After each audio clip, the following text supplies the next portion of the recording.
Hey everybody, welcome back. It's Valagar Aloevain. Alright, so the last one we just finished up the snitch. So what we're going to do is we're going to come back here, talk to Rouge, who's going to go and give us the very last part of this chain. Now all the other quests up to this point can be done in any order. However, this one has to be done last, as you need to do the others in order to unlock this one here. Now you can red box this one, so if you have somebody in your party who does have it unlocked, it does allow you to step into the quest. Alright, so once you do that, you're able to pick it up from Sarai's here. And she's located in the northeastern section of the House Fjarlin. And then we just enter in here. Basically, it's a traveling carnival. But obviously something is very fishy, and we're going to head in and figure out exactly what is going on.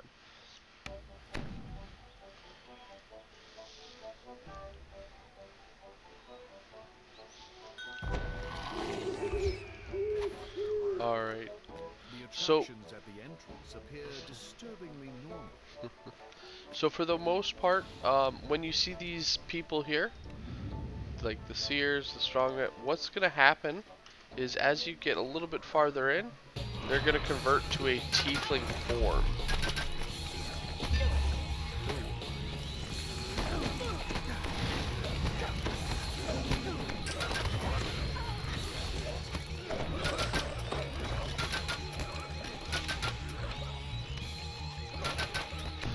Got hit with that stun early on, and that actually did some damage there. Alright. So, throughout this area, you will see several of these high striker bells. They themselves don't actually give you anything if you complete it, other than, you know, a little bit of optional experience. All you do is you walk up to it, you select to use the lever, and it'll randomly select one of these. I haven't found out if there's a specific, you know, way to make sure you get it every time, or... See, that time we only hit one. We won't even move. So we're gonna just straight look up. See how high it goes. It's not going anywhere. Made it to 2 this time. Pulling it again. 4. Like it's kind of semi-random. They don't actually reward you with any loot. Every time you do reach it to the top, you get your little optional there. And then it spawns in a wave of enemies. So if you do want to get the full bonus here, which I definitely don't recommend, it takes a lot of time and a lot of effort, especially considering that it is random chance.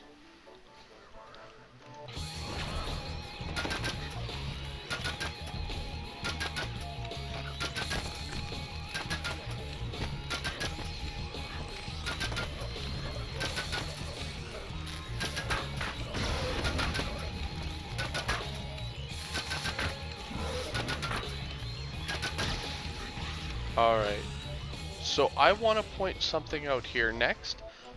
Throughout this quest, you will have several of these wheels of ill fortune. Obviously, this one is the blue wheel. There'll be orange, purple, red, yellow, so on and so forth. Every single one of these wheels are trapped. Now, the boxes aren't always located right next to them. However, they are in the general vicinity, so this one here is just across on the giant's nose. This blue wheel of ill fortune is less dreadful.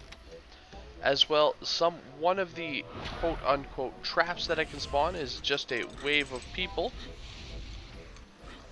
Alright, and to know what you gotta turn them to, on the gates to proceed to the next area, it has a plaque with its symbol. So for us, this one is X, which is just one more there. The power of the wheel of ill fortune dissipates, rendering the So I weapon do more recommend going to the gate first and foremost. So here's our gate. And this is just to see what it is. So we have green triangle and yellow diamond. So right now it's still fairly easy as there is only 2. The major threat posed by this yellow wheel of ill fortune has So been this defeated. was the, I'm gonna summon one of these here. So it's that weird star thing.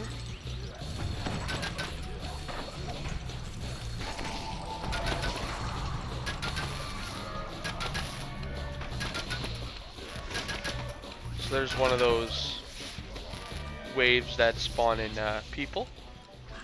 And then our last one was green triangle. And this one's just up over here.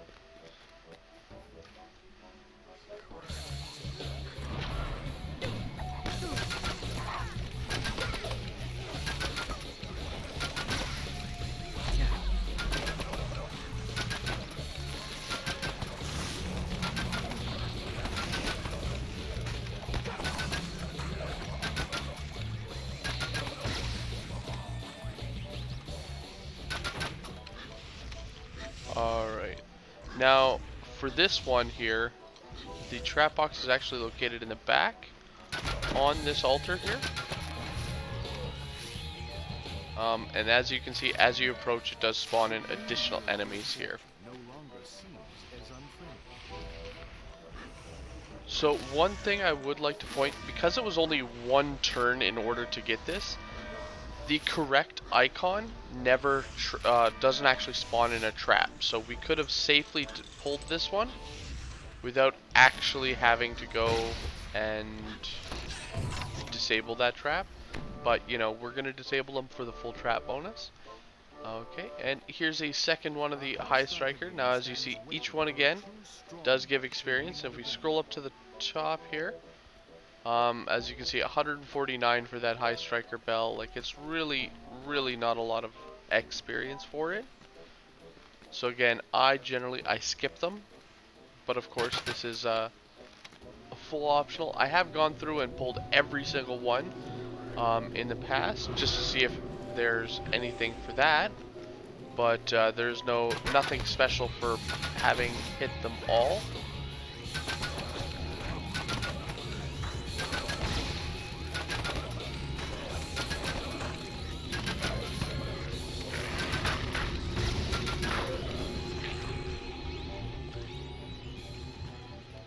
Alright, so just continue down the path here.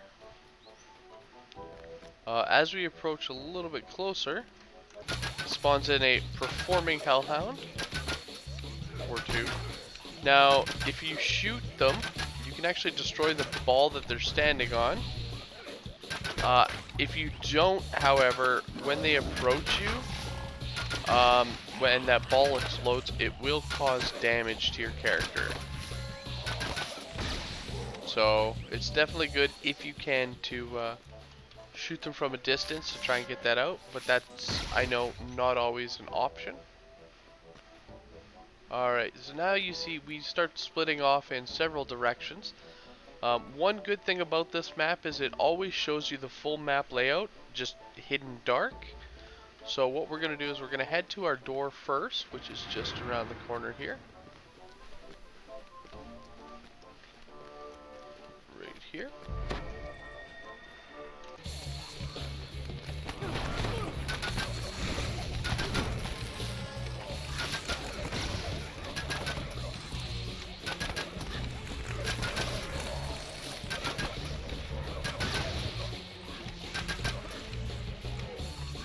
Alright. Once you kill the intruders, this lady comes out of the thing and kind of like, oh, hey, thank you for saving me. But really, I'm just one of the bad guys. And it then spawns in, as you can see, a second wave of enemies. So just be aware and just be careful here. Alright, so we have an orange is O. And the purple is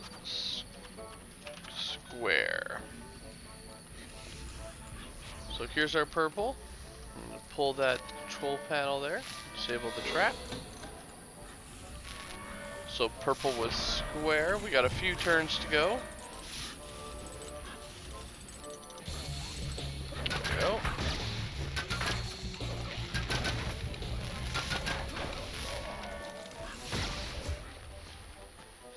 And the next thing to do, since we pulled purple, is just to find our orange wheel, so we can sometimes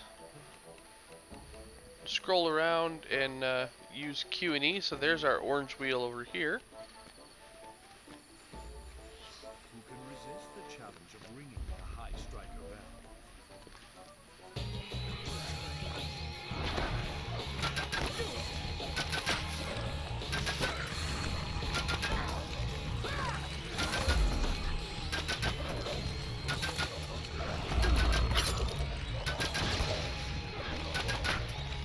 Should probably give myself another heal here right away.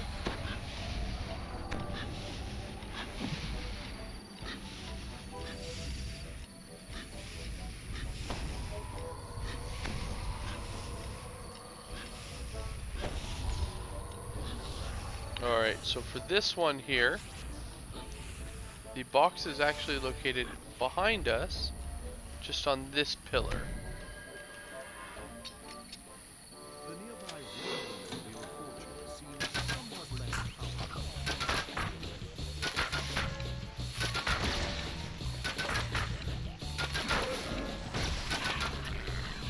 Alright. So let's continue down our path here. So we'll see these boxes here that have a whole bunch of knives sticking out. Oh, I didn't think I was close enough to start that spawn.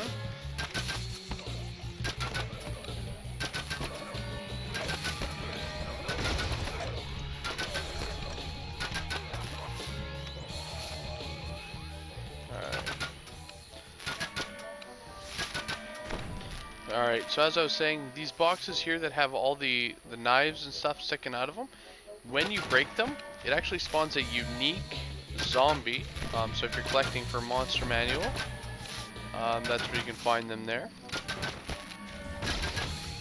As well as I want to point out, sometimes you'll actually find a named guy in one of these prison cells, and he asks you just to do a task.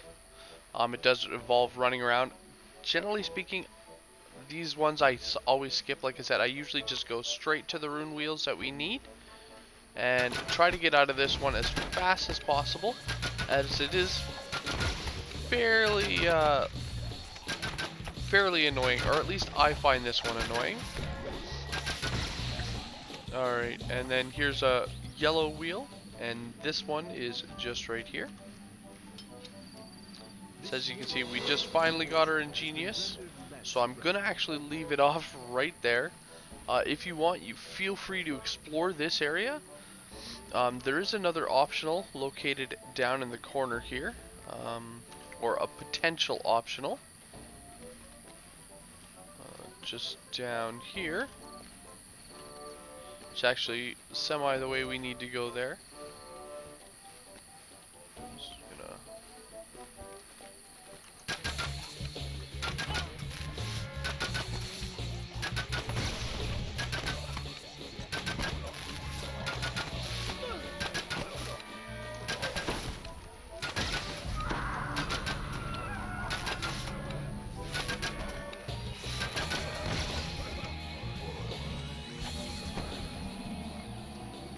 Alright, so this one here again has a rune wheel.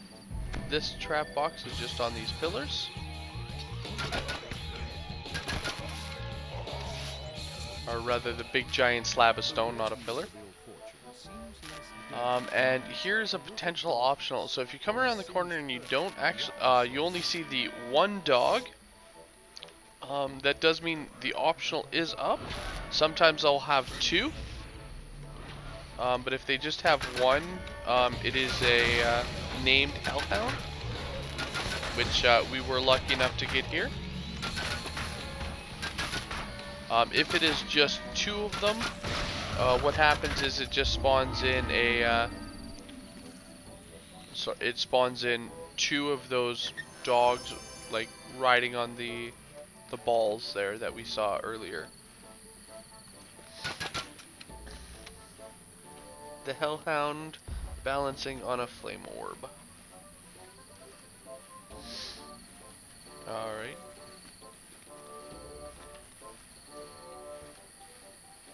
And I did not turn the orange wheel. I'm so sorry about that. Went and disabled it, but never actually did anything with it.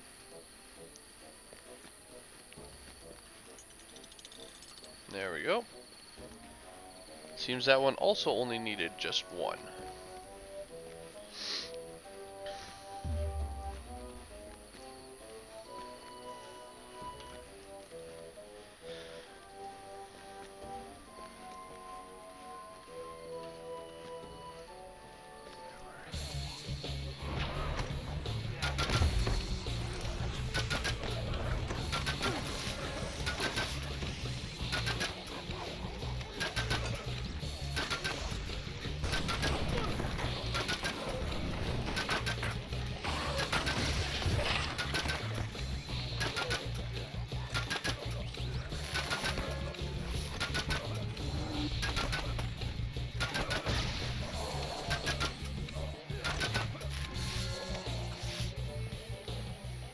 Ourselves another quick top up.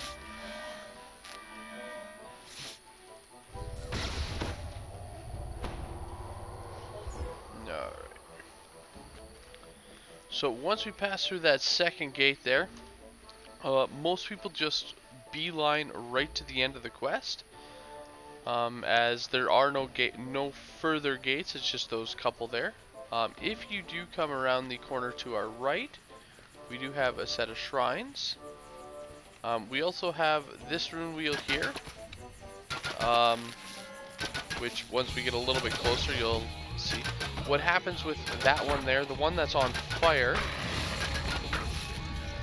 is actually it constantly explodes and sets off its traps.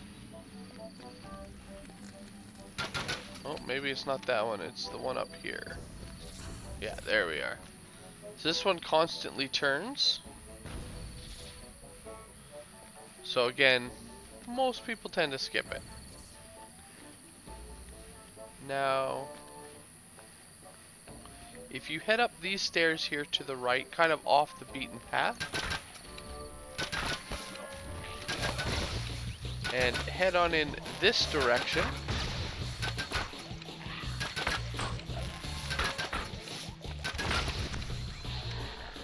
it will actually lead you into another potential optional. So this one's here, and it doesn't look like he is up. Normally if he's up, he'll be, you know, joining in on the fight, but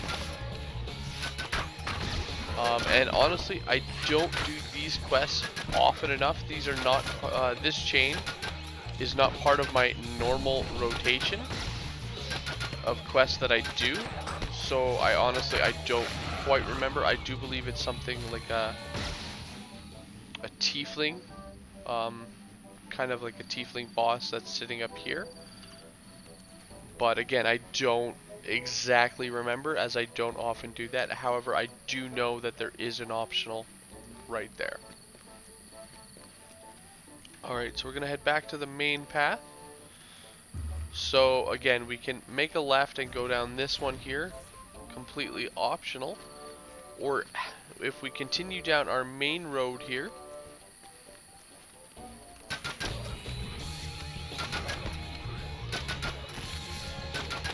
it will actually lead us up the stairs and to the actual big top.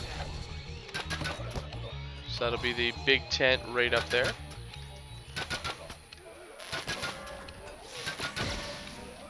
Now, what some people choose to do once they get past the second gate here, they just run all the way up. Like, they don't bother stopping to kill anything, as everything will eventually rubber band. Once we reach this split, you can go either way. If you choose to head left, it is a little bit shorter of a path. Either way, it leads you both to the same location. which is in front of the big top.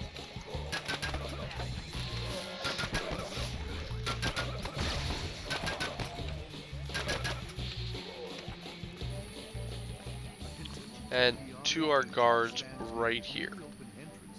Now, if those enemies there that I had just killed, if you were to drag them here, the guards actually assist you in combat and will fight them as well.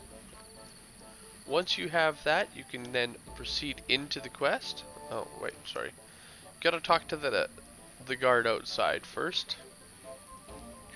Now, inside of this quest, if you do use summoned creatures or the like, it won't actually let you summon them inside, so you would just need to summon them first and then step in.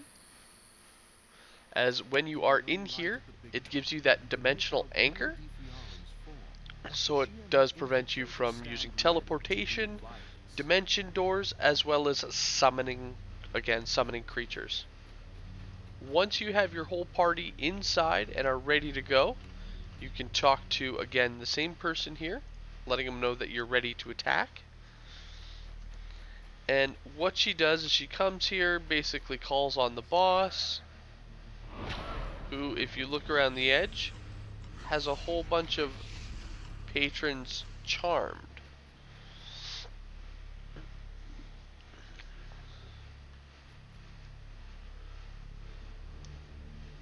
So Milicia is actually a succubus.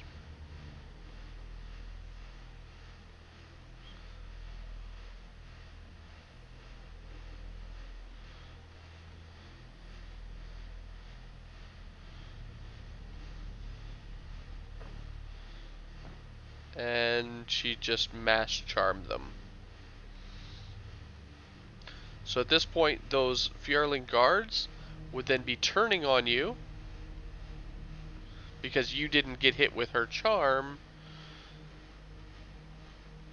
Essentially, they're going to start attacking. Well, because we have our turret up there, they're going to be focused on that, allowing us to remove the rest of them here. Now, once they die, before you actually get into her boss fight, she is going to spawn in other waves of people, so you don't actually get to kill her just yet.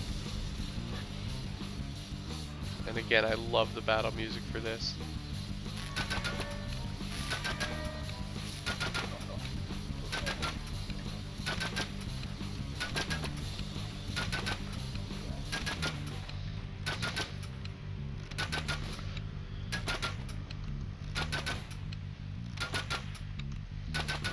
Oh, he's blocked by her.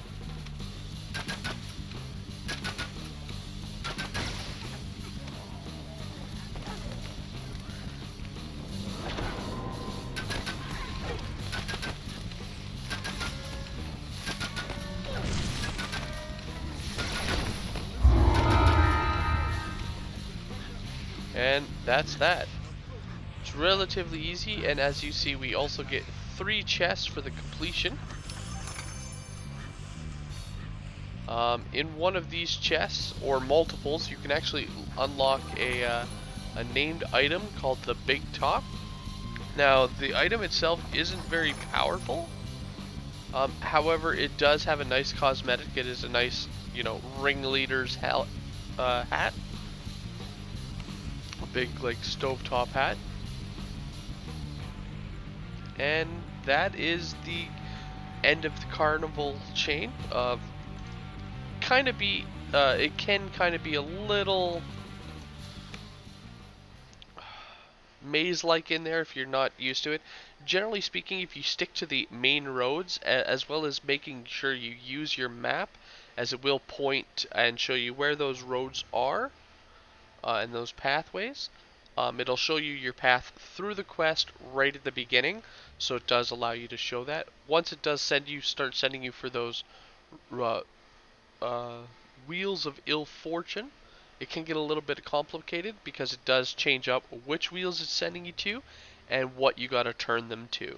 So it does take a little bit of effort, but I think that with this video and the mention that with the map it's already displayed completely. That way you can just find your path. I think that'll help you guys out a lot. Anyway, thank you guys for watching, and I will see you guys later. Have a good one, all.